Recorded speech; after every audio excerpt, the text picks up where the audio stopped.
Third walk வந்திருக்கோம். இன்றைக்கி butterfly walk. இதுக்கு வந்து இந்த இடம் வந்து கொஞ்சம் புதுசாக இருந்துச்சு. இந்த இடத்தோட பேர் என்னதுன்னா கிருஷ்ணா பெரிய டேங்க்குன்றாங்க. இந்த இடத்துல என்னதுன்னா இதில் நிறைய பட்டர்ஃப்ளைஸ் பார்க்கலான்னு வந்தோம். பட் அந்தளவுக்கு நான் பார்க்க முடியல. ஒன்லி ப்ளூஸ் ஃபேமிலிஸை தான் அதிகமாக பார்க்க முடிஞ்சிச்சு. அது மட்டும் இல்லாமல் ப்ளூஸை நாங்கள் இன்றைக்கி பார்க்கும்போது அதில் என்னதுன்னா அது வந்து எப்படி டைவெர்ட் பண்ணுதுன்ற ஒரு விஷயம் நம்ம நல்லா பார்க்க வேண்டியதாக இருந்துச்சு. ஹைட் விங் என்ன பண்ணுதுன்னா நிறையா ஷேக் பண்ணி அதோட பேக் சைடை வந்து நான் இங்கிட்டு தான் இருக்கேன்னு காமிக்கிற மாதிரி, ப்ரெடேட்டர்ஸை காமிக்கிற மாதிரி நிறையா டைவர்ஷன்ஸ்லாம் நிறையா பண்ணிகிட்டு இருந்துச்சு. தேங்க்யூ. இன்றைக்கி நான் பட்டர்ஃப்ளை விஷன் பற்றி தெரிஞ்சுக்கிட்டேன். ஆக்சுவலாக பட்டர்ஃப்ளை காம்பவுண்ட் ஐஸ் இருக்குது. அது வந்து 360 டிகிரியில் பார்க்கும். பட் ஆனால் பிளர்டு வியூவாக இருக்கும் அப்படின்னு தெரிஞ்சுக்கிட்டேன். அதுபோக கீமோ ரிசெப்டார்ஸ் வந்து இன்றைக்கி நான் புதுசாக தெரிஞ்சுக்கிட்ட ஒரு விஷயம். பட்டர்ஃப்ளையோட ஆண்டனாலையும் லெக்ஸ்லையும் இந்த கீமோ ரிசெப்டார் அப்படிங்கிறது இருக்கும் அப்படின்னாங்க. ஆண்டனாவில் இருக்கிறது வந்து ஸ்மெல்லை வந்து அப்சர்வ் பண்ணுறதுக்கும், லெக்ஸில் இருக்கிறது வந்து வைப்ரேஷன்ஸை அப்சர்வ் பண்ணுறதுக்கும் யூஸ் ஆகும் அப்படின்னு தெரிஞ்சுக்கிட்டேன். இது எதனால் யூஸ் ஆகும்னா, இப்போ பிளான்ட்டை வந்து இது பார்க்குறதுக்கு வந்து நம்மளை மாதிரி பார்க்காதது, அது இந்த கீமோ ரிசெப்டாரை வச்சு அதை ஐடி பண்ணுது அப்படிங்கிற ஒரு புது விஷயம் தெரிஞ்சுக்கிட்டேன். தேங்க்யூ. இன்றைக்கி நாங்கள் வந்து ரோரில் தேர்ட் ஈவெண்ட் பட்டர்ஃப்ளை வாக் வந்திருந்தோம். அண்ட் இந்த ஸ்பாட் நியூவாக இருந்துச்சு. அவ்வளோவா பட்டர்ஃப்ளைஸ் பார்க்க முடியல. பட் இருந்தாலும் ப்ளூஸ் ஃபேமிலியில் கொஞ்சம் கவுண்ட்ஸ் வந்து இருந்துச்சு.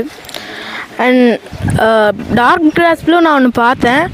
அது வந்து பேஸ்கிங்லேயே தான் இருந்துச்சு ஃபுல்லாக. ஒரு ஷார்ட் சைஸ் ஸ்கேல் அளவு கூட பறக்காமல் 15 சென்டிமீட்டர்ஸ்குள்ளே உட்காந்து பேஸ்கிங் பண்ணிகிட்டே இருந்துச்சு. அண்ட் அதுக்கு எனர்ஜி லோ, அது என்னதுன்னு தெரில. அதை பற்றி நான் எனக்கு படிக்கணும். தேங்க்யூ. வந்து ரோடு அமைப்பில் வந்து ஃபோர்த் சீசனில் வந்து இன்றைக்கி பட்டர்ஃப்ளை வாக் பண்ணோம். பட்டர்ஃப்ளைல வந்து இன்றைக்கி நான் இன்ட்ரெஸ்டிங் ஃபேக்டர் கேட்டேன்னா சென்டு கிளாண்ட் இருக்குன்னு சொன்னாங்க. அந்த கிளாண்ட் வந்து இது வரைக்கும் நான் கேள்விப்பட்டதில்லை. கிளாண்ட் இருக்குன்னு கேள்விப்பட்டிருக்கேன், ஆனால் சென்டு கிளாண்டுன்னு தெரியல.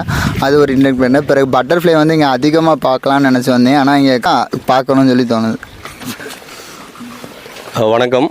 இன்றைக்கி நாங்கள் கிருஷ்ணபேரி சிம்யா வித்யாலயா ஹையர் செகண்டரி ஸ்கூல் பின்னாடி இருக்கிற கிருஷ்ணபேரி லேக் பக்கத்தில் இருக்கிற அந்த லேக் பக்கத்தில் பட்டர்ஃப்ளை வாக் வந்திருக்கோம். இல்லை ரகுராம் வந்து ஃபெலிசிட்டேட்டராக பண்ணார். ப்ளூஸ், அப்புறம் காமனாக பார்க்கக்கூடிய பிளைன் டைகர், கல்லு, அந்த மாதிரி சின்ன சின்ன பட்டர்ஃப்ளைஸை பார்த்தோம். அப்புறம் நிறைய எக்ஸ்ப்ளனேஷன் புதுசாக இருந்தது.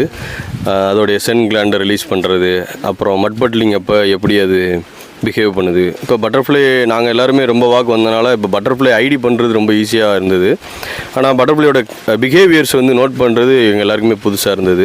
இப்போ நாங்கள் என்ன பண்ணோன்னா, ஒவ்வொரு ஆளும் ஒவ்வொரு டீம் வந்து 4 டீமாக பிரிஞ்சுட்டு ஒரு அது கொடுத்தோன்னா அதோடைய ஆண்டனா எப்படி இருந்தது, என்ன பொசிஷனில்